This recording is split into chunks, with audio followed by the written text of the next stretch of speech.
अपनी बाइबल को पकड़ो, उसे हाथों में उठाकर बोलो, ये वचन मेरे शुद्ध रहने का आधार है। मैं इस वचन पर अपने ध्यान को लगाऊंगा, ये मेरे मुंह से निकला करेगा। यही एकमात्र रास्ता है मेरी जंगियाई का, मेरी बरकत का। यीशु मसीह के सामर्थी नाम में हम मांगते हैं। तारीफ करो जोर से आज के दिन के लिए। Hallelujah, hallelujah. भजन संहिता 16 उसकी 11 आयत। तू मुझे जीवन का रास्ता दिखाएगा, तेरे निकट आनंद की भरपूरी है, तेरे दाहिने हाथ में सुख सर्वदा बना रहता है। कलीसिया इसलिए आशीषित नहीं होती सिर्फ कि वो चर्च अटेंड करती है, टाइप देती है। नो नो नो, ये सिर्फ कलीसिया का यही काम नहीं है। कलीसिया का काम है कि जो कुछ परमेश्वर का आत्मा करना चाहता है अपने दास के जरिए, अपनी आत्मा के जरिए, उन कामों को पूरा करने के लिए अपने शरीर को, अपने टाइम को, अपने पैसे को, अपने गिफ्ट्स को परमेश्वर को देना। तब बाइबल कहती जो कलीसिया आई है वो आशीषित होगी। आमीन। पौलुस ने कहा परमेश्वर तुम्हारी हर घटी को इज्जत समेत पूरा करेगा। कई बार घटियां बेइज्जती से पूरी होती हैं, हाँ, कि घटी हो गई, आप मांगने जाते हैं, वो 10 टाइम बेइज्जती करता है और फिर देता है 20,000 ब्याज टाइम पर देना पर। परमेश्वर कहता लेकिन मैं तुम्हारी हर घटी को इज्जत से पूरा करूंगा, तुम्हें बेइज्जती नहीं होगी। पर यह किसको बोला गया?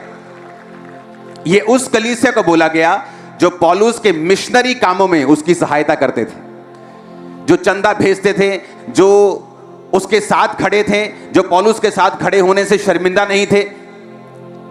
बाइबल कहती पौलुस ने कहा अब मेरा परमेश्वर तुम्हारी हर घटी को मसीह में महिमा सहित पूरा करेगा। पिछले साल पंजाब में बहुत विरोध हुआ परमेश्वर का, मेरे गांव मत आना, इधर नहीं आना, उधर मत आना। तो मैंने कहा था एक कमेटी बनाएंगे, पास्टर्स कहीं भी किसी भी मिशन का किसी को टच किया उसका सारा जिम्मेवारी हम लेंगे, चर्च लेगी। क्या हुआ? किसी पास्टर को चोट लगती थी, कोई चाकू मार गया, उसको लगता अब क्या होगा, उसका बेस्ट हॉस्पिटल में ट्रीटमेंट होता था, उसकी फैमिली को मंथली पेमेंट मिलती थी, उसका पूरा इलाज फर्स्ट क्लास हॉस्पिटल में, उसको कोई चिंता नहीं थी। उनको लगता था कि नहीं यार ये काम। हर संडे मेरा बयान आता था कि नहीं? क्योंकि पंजाब के हर गांव से इस चर्च के मेंबर हैं, तो मेरा बयान काम करता था। अब लोग बोलते हैं मणिपुर के लिए बयान क्यों नहीं देते? वहां मेरा कोई मेंबरशिप नहीं है, कांटेक्ट नहीं है। मेरा बयान उनका नुकसान करेगा, फायदा नहीं करेगा। लेकिन क्या मैं काम कर रहा हूं? खुदाबंद छक्के छुड़ा देगा, टाइम की वेट करना, अपनी जस्ट वेट करना। हर काम को बोल के किया जाए जरूरी नहीं। यीशु ने हमें सांपों की तरह बुद्धिमान रहने के लिए बोला। तो डोंट वरी, अगर मैं किसी चीज का नाम नहीं ले रहा हूं तो मैं उसके लिए काम नहीं कर रहा हूं, ये भूल जाओ। ये जिंदगी खुदा के लिए और उसके लोगों के लिए, और कुछ नहीं कर रहा हूं मैं। मेरा कोई पर्सनल एजेंडा नहीं है, मेरा कोई पर्सनल बिजनेस नहीं है। मैं चाहूं तो लाखों करोड़ों मिलियंस ऑफ डॉलर्स कमा सकता हूं देश के बाहर जाके। मैं आपके बीच में रहता हूं, रोज सुबह 1, रोज शाम 8, रोज सुबह 1, रोज शाम 8। आपने मुझे फंसा लिया है, आप मुझे जाने नहीं देते कहीं पे। अगर मैं नाम नहीं ले रहा हूं तो उसका मकसद है, क्योंकि जहां मेरा नाम लेने से फायदा होगा मैं लूंगा, जहां उनका नुकसान होगा मैं नहीं लूंगा।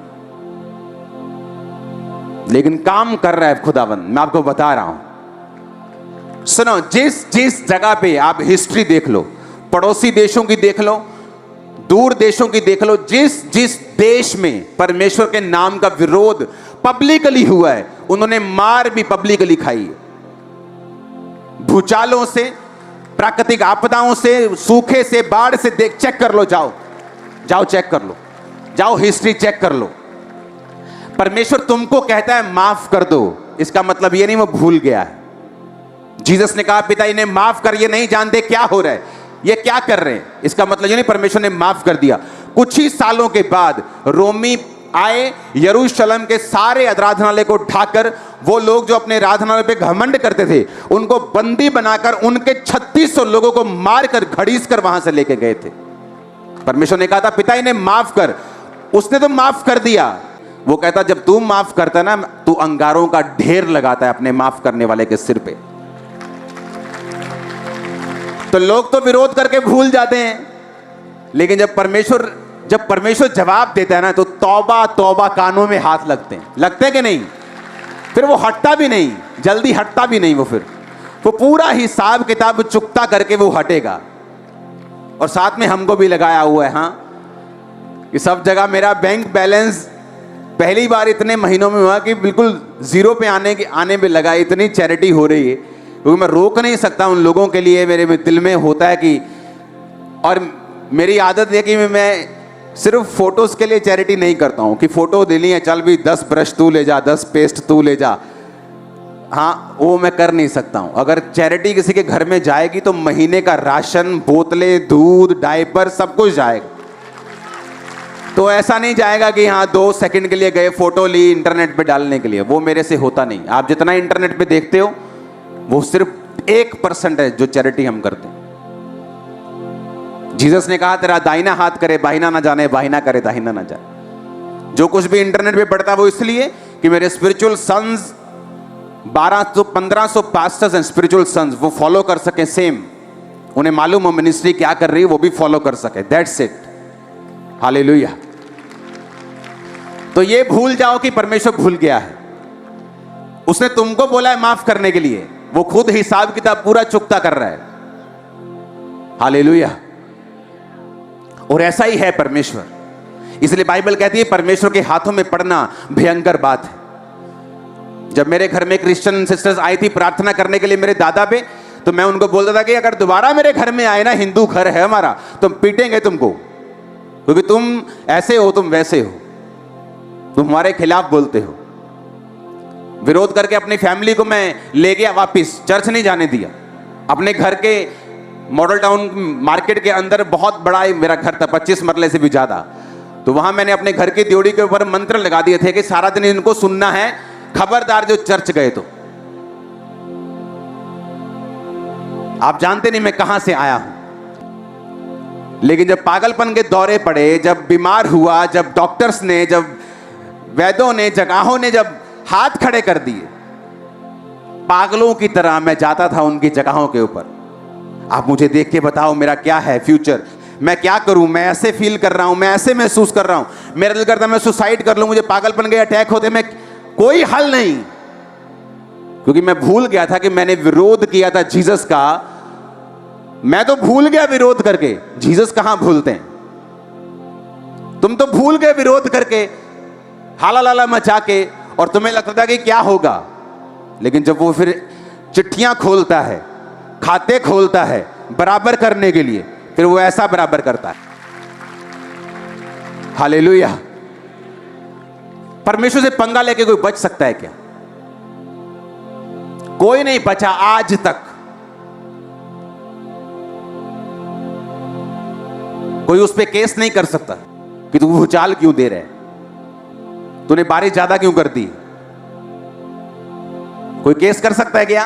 कोई है, कोई ऐसी कोर्ट जहां पे परमेश्वर के खिलाफ केस किया जा सके? इसलिए बाइबल कहती है डरते रहो और कांपते रहो और अपने उद्धार का काम करते रहो। हालेलुया। हर चीज का हिसाब होगा। जहां मसीह लोगों को सताया जा रहा है उन जगहों पे भी बड़ा तगड़ा हिसाब होगा। खाते खुलेंगे, देखना तुम्हारी आंखों के सामने होगा। हम कोई मुर्दा परमेश्वर को थोड़ी मानते हैं कि हमें सांसारिक योजनाएं बनानी पड़ेंगी। हमारा परमेश्वर जिंदा है। जब वो योजना देगा तो आत्मिक देगा और वो काम करेगी। आमीन ऊंचे वाला चाहिए चर्च। अपने पड़ोसी को बोलो स्पिरिचुअल बन, आत्मिकता में ही फायदा है। फिर से बोलो स्पिरिचुअल बन, आत्मिक बन, क्योंकि आत्मिक बनने में तेरा फायदा है। आमीन। मैं आपको फिर से एक चीज बताना चाहता हूं। आपको लगता है कि परमेश्वर बड़ी बड़ी बातों की चिंता करता है, देशों की, हां, उसे बड़ी बड़ी बेदारियों की चिंता है, सही है उसे। लेकिन मैं आपको यह भी बता सकता हूं, उसे आपकी छोटी से छोटी बात की भी चिंता है। स्मॉल, इतना छोटा, इतनी माइक्रो आप सोच भी नहीं सकते। मैं आपको सच कह रहा हूं, आप क्या सोचते हैं, क्या खाते हैं, क्या पहनते हैं, कहां जाते हैं, क्या चलाते हैं, उसको चिंता है। मेरे घर में एक टीवी था, और जब भी वो टीवी ऑन होता था तो पता नहीं उसमें क्या, टीवी अच्छी कंपनी का था, लेकिन जब वो चलता था तो आंखों में हल्का सा दर्द होता था। लेकिन हमने ये समझ के लिया था बड़ा स्क्रीन है, बड़ा अच्छा तो अच्छा रहेगा, कि बच्चे रोज रात को फायर प्रेयर करते हैं, कभी हम लगे रहते हैं, चलो ले लो। लेकिन वो 2 टीवी लिए, एक बिल्कुल सही था, एक आंखों में पेन। परमेश्वर को मालूम था ये आंखों के लिए सही नहीं। आप इमेजिन करना, वो टीवी बिना कारण के ही टूट गया, लाखों रुपए का, और उसकी जगह सेम टीवी आया, बिल्कुल राइट, कोई पेन नहीं। आपकी छोटी सी चीज परमेश्वर चिंता करता है। मैं आपको बता सकता हूं, आपकी सोच। हमें पता क्या लगता है कि परमेश्वर इतनी छोटी बातों की चिंता। परमेश्वर ने कहा तंबू बनाओ, और उस तंबू में मेरे लिखे हुए वचन जो खुदा ने अपने हाथ से लिखे थे और मूसा को दिए थे, वो रख दो। तंबू बना, महापवित्र स्थान में परमेश्वर का संदूक था, उससे पीछे मेज था, रोटियां थी, दीवट था, उसके बाहर का आंगन था। तो एक तंबू बना दिया गया मूसा के द्वारा, हाँ या ना। 12 गोत्र थे, 12 गोत्रों को बोला, 3 गोत्र मंदिर चर्च के आराधनालय के खब्बे हाथ, 3 गोत्र सज्जे हाथ, 3 सामने और 3 पीछे, 12 गोत्र थे। तो 12 गोत्र जब परमेश्वर बोलेगा कि यहां से निकल के आगे चले जाओ, तो 12 गोत्र उठेंगे और चलेंगे, और 3 इधर 3 इधर। कौन से 3 वो भी बताया, ये 3 इधर, ये 3 इधर, ये 3 इधर, ये 3 पीछे। तो जब तंबू उठाया जाएगा तो तुम भी 12 लोग साथ साथ, 12 गोत्र, लाखों लोग थे। 6 लाख तो युद्ध करने वाले लोग थे, 20 साल से ज्यादा। स्त्रियां शामिल नहीं की गई थी। तो आप इमेजिन करो, 20 लाख की पॉपुलेशन थी वो, 20 लाख लोग थे जो तंबू के आसपास चलते थे। और परमेश्वर ने क्या कहा, तंबू में जो लोग होंगे, तंबू का जो सेवा करेंगे, वो लेवी लोग, वो उसमें शामिल नहीं थे। तो जैसे ही परमेश्वर बोलता था कि तंबू उठा के चलो आगे, तो कुछ उसके दीवट को उठाते थे, कुछ की ड्यूटी लगी थी पवित्र स्थान को उठाना, कुछ की ड्यूटी पर्दे उठाना, बांस जो भी था उनके पास उठाते थे, वो चलते थे। लेवी बीच में, 12 लोग साइड पे चलते थे। समझ आई कि नहीं आई? अपने हाथों को उठा के बोलो, परमेश्वर जो कुछ आप मैं समझूं वो 100 गुना फलों को लेके आए। मांगो अपने हाथों को उठा के पहले, ऊंची आवाज में।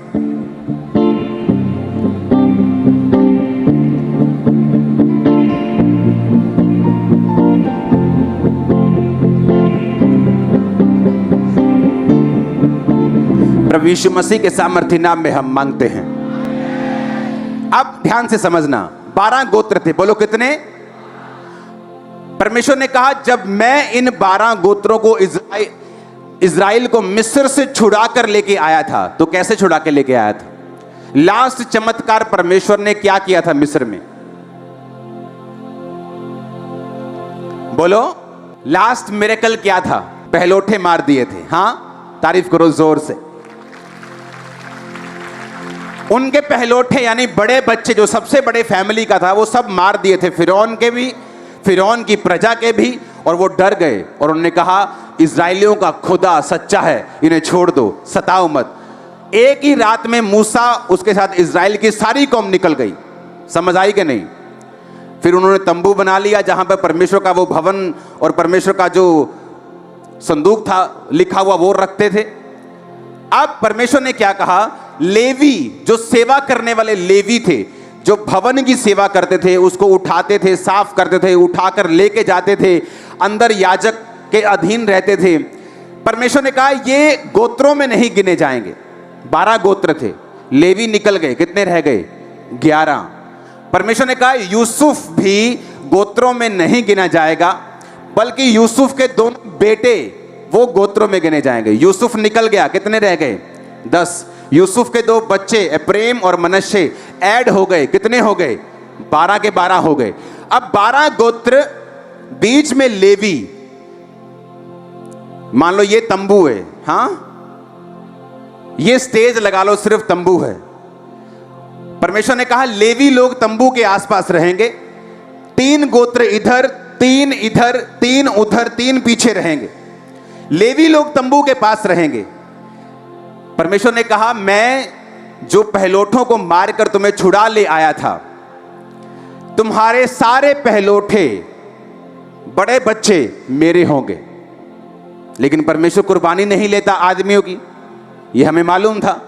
तो परमेश्वर ने क्या किया, लेवियों को गोत्रों से अलग कर दिया।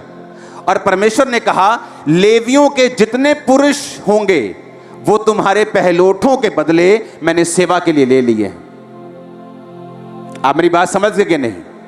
हां, तो लेवियों के जितने बेटे थे, परमेश्वर ने कहा तुम लाखों लोगों के पहलोठों के बदले मैं लेवियों के बेटे ले लेता हूं। समझ आई कि नहीं आई? मैं हैरान हो गया बाइबल पढ़ के।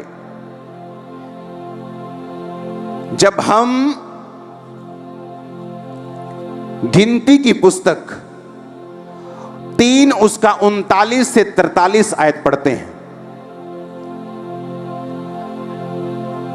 यहोवा की इस आज्ञा को पाकर 1 महीने या उससे अधिक आयु वाले जितने लेवीय पुरुषों को मूसा और हारून ने उनके कुलों को अनुसार गिना, वो 22,000 थे। परमेश्वर का वचन कहता है लेवियों, जो लेवी जो तंबू के आसपास रहते थे, उनके जब बेटों को गिना वो कितने थे? कितने थे? 22,000। फिर यहोवा ने मूसा से कहा इजराइलियों के जितने पहलोठों पुरुषों की आयु 1 महीने या अधिक है उन सबों के नाम ले ले। अब परमेश्वर कहता लेवी गिन लिए ना, अब सारे इजराइली, 3 गोत्र इधर के, 3 उधर, 3 इधर, 3 पीछे के, सारे इजराइलियों के जितने पहलोठे बच्चे हैं उनकी गिनती भी ले ले। जब उनकी गिनती ली गई तो 43 आयत में लिखा सब पहलोठे पुरुष जिनकी आयु 1 महीने या उसके अधिक की थी जो इजराइल में थे, उनकी गिनती भी 22,273 निकली। यह कैसे हो सकता है? इसका मतलब देखो लाखों लोग थे, वो लाखों। अब मेरी बात को ध्यान से समझना, लाखों लोग हैं जो तंबू के आसपास डेरा डाल के बैठे हैं। और परमेश्वर कहता है ये सारे इनके पहलोठे बड़े बच्चे मैं उनके बदले में लेवियों के मेल को, बच्चों को, उनके लड़कों को ले लेता हूं। जब उनके पहलोठे गिने गए 22,000, इनके लड़के गिने गए लेवियों के 22,000। कैसे हुआ? इतने लाखों की पॉपुलेशन, उन्हें लगता है आहा हा मेरे भाई की शादी होगी, आहा हा मेरे भाई का बच्चा हो गया। परमेश्वर कर रहा था। किसी का नहीं हुआ, परमेश्वर कर रहा था। 22,000 22,000। सोचो इतने माइक्रो मैनेजमेंट कर रहा है कि वो पॉपुलेशन को भी कंट्रोल कर रहा है, और तुम्हें लगता है मेरी शादी हो गई इसलिए बच्चा हो रहा है। वो कहते तुम्हारे सारे पहलोठे मेरे, लेवियों अपने मेल बच्चों को गिनो, कितने? 22,000। तुम्हारे पहलोठे कितने? 22,000। मैं जिंदा खुदा हूं, उसने कहा। मैं जानता हूं एक एक चीज जो तुम्हारी लाइफ में हो रही है। इमेजिन करो तुम्हें क्या लगता है तुम्हारी जिंदगी में जो हो रहा है परमेश्वर को मालूम नहीं? कौन सी सोच तुम्हें तंग कर रही, क्या उसे मालूम नहीं? कौन सी चिंता तुम्हें सता रही, क्या उसे मालूम नहीं? कौन सी बॉडी का पार्ट तुम्हारी हीलिंग को चाहिए, क्या उसे मालूम नहीं? क्या तुम्हें तुम्हारी लाइफ में परमेश्वर चाहता है, तुम्हें यह देखना है वचनों के जरिए से।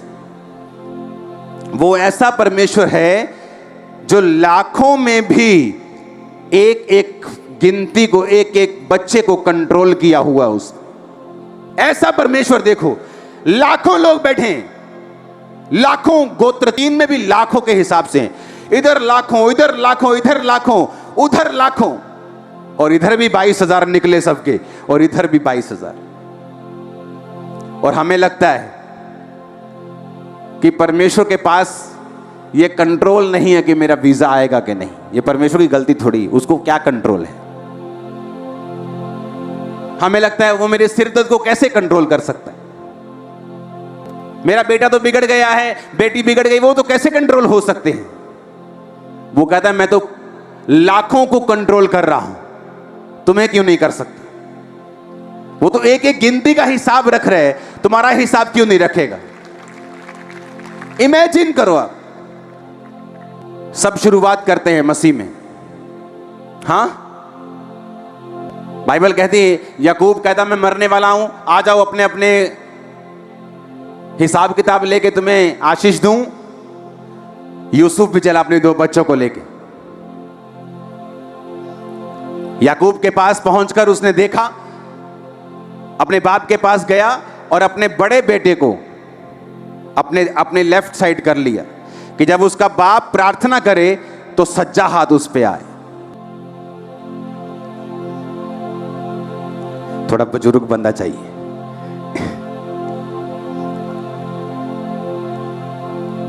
ये बड़ा और ये छोटा लग रहा है ना, बड़ा छोटा।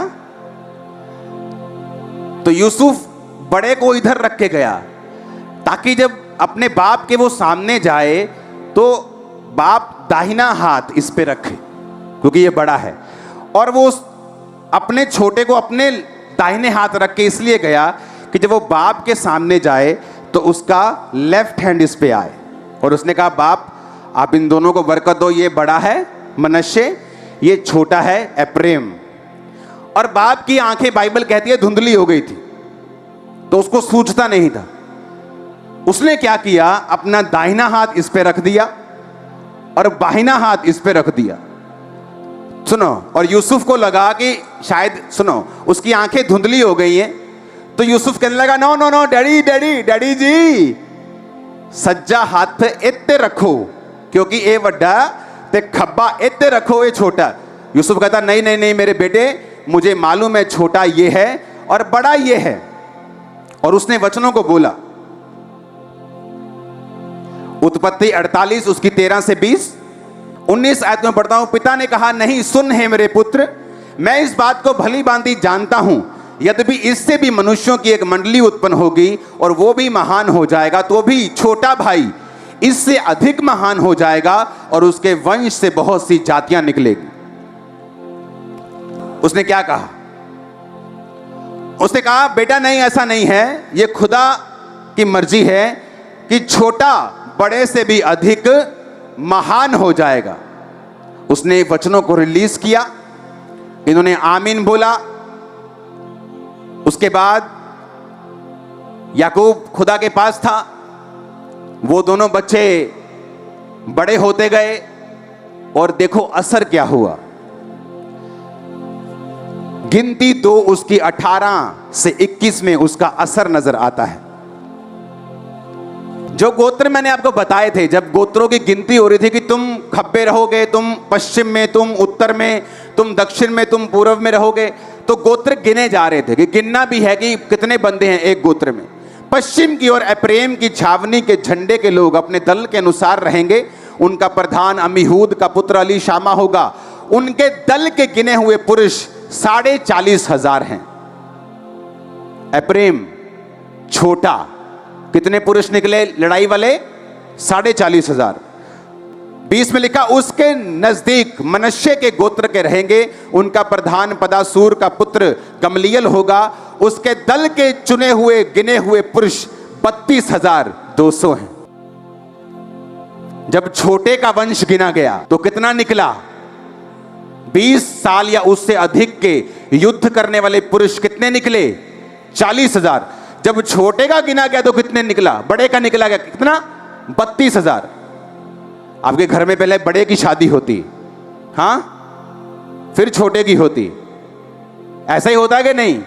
चलो मान लो कि छोटा ज्यादा तेज है, लव मैरिज करा गया वही, हाँ, कि बड़ा देखता रह गया, छोटा ज्यादा तेज है, चलो इत्तेफाक हो गया कि छोटे की शादी पहले हो गई।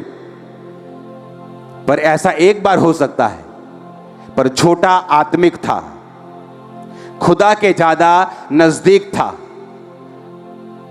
और बाइबल कहती है यूसुफ मनश्शे के पोते और एप्रेम के पड़पोतों को देखने पाया। पहले पड़पोता उसने किसका देखना चाहिए था? मनश्शे का बड़ा था वो, पर बाइबल कहती वो उसने पड़पोते किसके देखे? एप्रेम के। एप्रेम की गिनती 40,000, बड़े भाई की गिनती 32,000। क्योंकि जब वर्ड्स रिलीज हुए, एक व्यक्ति जब आत्मिक होने का फैसला करता है, उसका सगा भाई हो या साथ में आया हुआ क्रिश्चियन हो जो उसके साथ प्रभु को जिसने माना था सेम टाइम पर अगर आप आत्मिक हैं, रिजल्ट नजर आएगा आने वाले दिनों में। लाइफ स्पिरिचुअल है, आपको मानना पड़ेगा।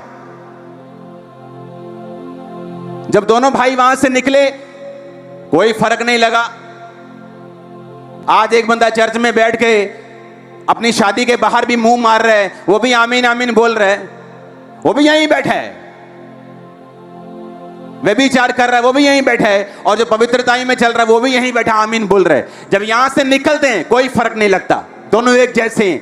सेम ऑटो पे आए, व्यभिचार करने वाला अच्छी कार पे आया, उल्टा वो लगता है ये सेम ही है। ये भी आमीन बोलता है, मैं भी आमीन बोलता हूं, ये भी वही जिंदगी जी रहा है, ये तो अच्छी जी रहा है, इसकी तो 3-3 पत्नियां हैं। लेकिन समय आएगा, टाइम आएगा जब धर्मी फ्लाइट लेगा ऊपर की और वो लैंड हो जाएगा नीचे दूसरा वाला। फैसला आपको करना है। आपको क्या करना है?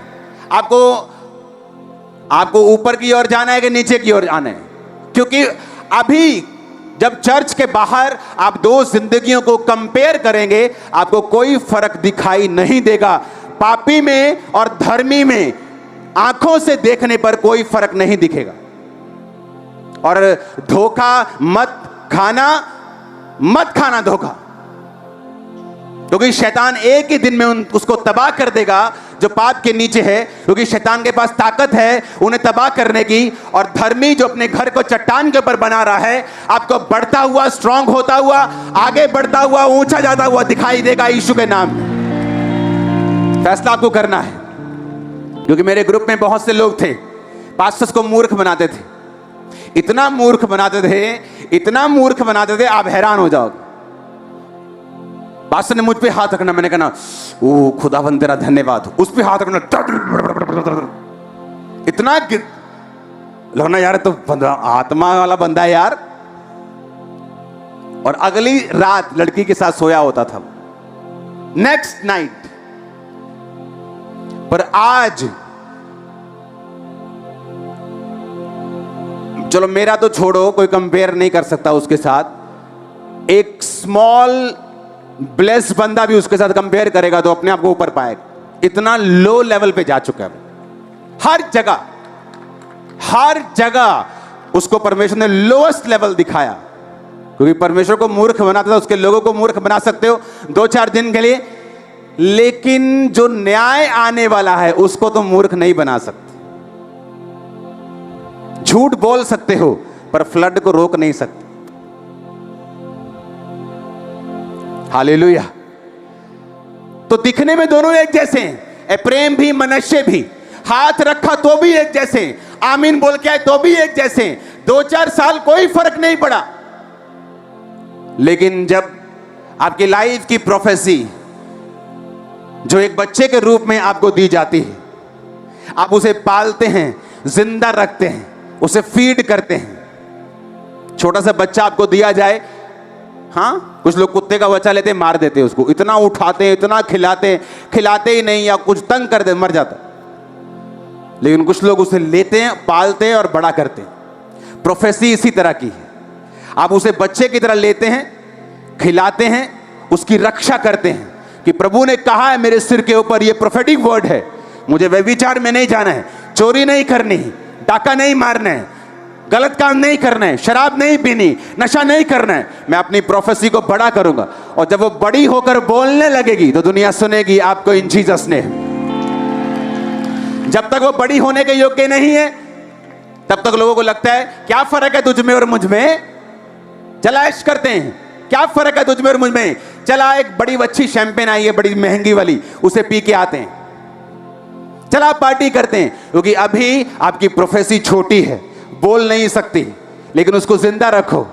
क्योंकि एक बच्चा जब छोटा होता है, अगर आप उसे पालेंगे वो बड़ा होगा, और बड़ा होगा तो बोलेगा भी और काम भी करेगा। प्रोफेटिक वर्ड जो आप पे रिलीज किए जाते काम करते हैं, लेकिन बाइबल कहती भविष्यवाणियों को तुच्छ मत समझो, उनको पालो, उनके विषय में काम करो, उनके अनुसार अच्छी लड़ाई को लड़ो। हालेलुया। एक विश्वासी को मालूम होता है खुदा की बड़ी योजना है, लेकिन उसे मालूम है कि वो कमियां उसकी लाइफ से दूर होनी चाहिए। हालेलुया। परमेश्वर ने कहा अब्राहम तेरे पास पैसा भी है, बरकतें भी हैं, लेकिन एक आशीष जो तू चाहता है, मेजर वाली, बड़ी वाली, जो बड़ी स्ट्रांग है, जो सारा सिनेरियो चेंज कर देगी। लोग गवाही देते होंगे उसके घर में, वाह भैया अब्राहम तो बड़ा कमाल का हो गया, किथे हले होया थोड़ी है कुछ, पैसे ही है, बरकतें ही है। अब्राहम चाहता कि वो वाली बरकत जरूर मिले मुझे, वही मुंह बंद करेगी। और परमेश्वर कहता अगर मुंह बंद करने वाली बरकत चाहिए तो तुझे सिद्ध होना पड़ेगा, परफेक्ट होना पड़ेगा। और जब परमेश्वर आपको बोलता है मेरी बेटी परफेक्ट होना है, सिद्ध होना है, तो तुम्हें मालूम है परमेश्वर किसके बारे में बात कर रहा है। तुम्हें मालूम है तुम टीवी देखती हो ज्यादा, तुम्हें मालूम है तुम प्रेयर नहीं करती हो, तुम्हें मालूम है फोन की एडिक्शन हो गई है तुमको, तुम्हें मालूम है तुम चुगलियां करती हो, तुम्हें मालूम है कौन सी कमी है तुम्हारे अंदर, और तुम्हें मालूम है जब परमेश्वर कहता है मेरी बेटी सिद्ध हो जा, तुम्हें पता है कौन सी कमी दूर करनी है। और वो वाली टेस्टमनी जो मुंह बंद कर देगी शैतान का और विरोधियों का, वो सिद्धता के बाद आपकी लाइफ में आती है। अब तुम देखो सारा कुछ तुम्हारे सामने है, स्पिरिचुअल होने का असर क्या हुआ वो भी तुम्हारे सामने है, थोड़ा कम स्पिरिचुअल होने का असर क्या हुआ वो भी तुम्हारे सामने है, पाप करने का असर क्या हुआ वो भी तुम्हारे सामने है।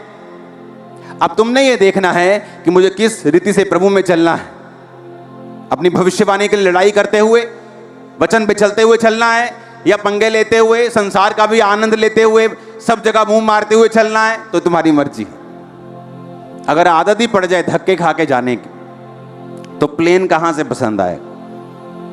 अगर बसों में धक्के खाने की आदत पड़ गई है तो फिर प्लेन कहां से पसंद आए। हाँ, जब तक ऐसे खड़े खड़े कपड़े ना फट जाएं 2-3 जगह से, फिर कहां प्लेन पसंद आए। तो अगर प्लेन मौजूद है मुंबई जाने के लिए, तो क्यों बसों में जा रहे हो। अगर तुम्हें मालूम है पवित्रताई में चलने से तुम्हारी राह आसान हो जाएगी और खुदावन तुमसे बात करेगा, तुम्हें गाइड करेगा, तो क्यों चलना उस रास्ते में जहां पे सब कुछ अंधेरा है, जहां अगुवाई होनी बंद हो जाती है और हम शरीर के अनुसार चलना शुरू कर देते हैं। हालेलुया। अपने पड़ोसी को बोलो आत्मिक बन, फिर से बोलो आत्मिक बन। अपने हर एक पड़ोसी को बोलो ऊंची आवाज में, क्वायर को, ले हैंड वाले को ऊंची आवाज में बोलो आत्मिक बन, तेरा फायदा है इसमें। बोलो बोलो बोलो बोलो ऊंची आवाज में बोलो बोलो, मैं देख रहा हूं तुमको। 7 जनों को बोलो, 5 जनों को बोलो, अपने आसपास अलग अलग लोगों को।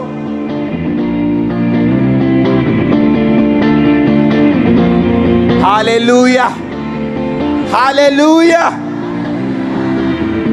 आत्मिक दौड़ में दौड़ोगे तो एक जगह पहुंच जाओगे, फिर जहां पहुंचोगे कोई नीचे नहीं कर पाएगा। कोई जितना मर्जी बोल ले, दुखी हो जाएगा, सिर दर्द हो जाएगा, उसको तुम्हारा होगा कुछ नहीं। हालेलुया। तैयार हो तुम स्पिरिचुअल होने के लिए? अपने हाथों को उठाओ,